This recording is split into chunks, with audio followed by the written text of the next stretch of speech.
I explored the recent epidemic of Ebola in West Africa that has taken thousands of lives. Ebola is a disease that is very rare and deadly. It is caused by the transmission of bodily fluids from an infected person. It first occurred in the Congo in 1976 and was named after the river near where it first started, the Ebola River. What are the consequences of the recent epidemic of Ebola in West Africa?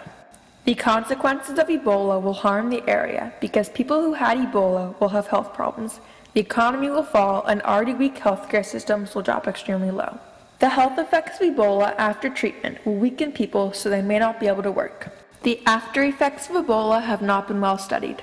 After treatment, people have experienced inflammation in the eyes and other vision problems that, if left untreated, can cause people to be permanently blind. The insomnia and other healthcare problems that are caused by Ebola sometimes take months to recover from after treatment. The already low infrastructure in the area will decline greatly and could lead to more poverty for years to come. There have been hundreds of millions of dollars spent already on the Ebola epidemic in West Africa. London mining and African minerals have closed, leading to many people unemployed. The wealth in the region was not prepared for the onslaught that came with the disease. The already weak healthcare systems will reach the lowest ever, which could lead to many people without treatment. The countries where Ebola is most prominent currently lack trained healthcare professionals.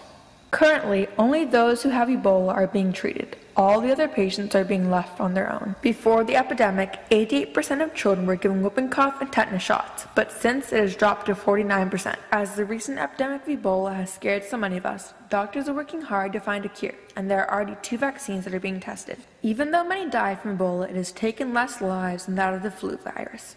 Hopefully in the future, there will be no need to fear Ebola.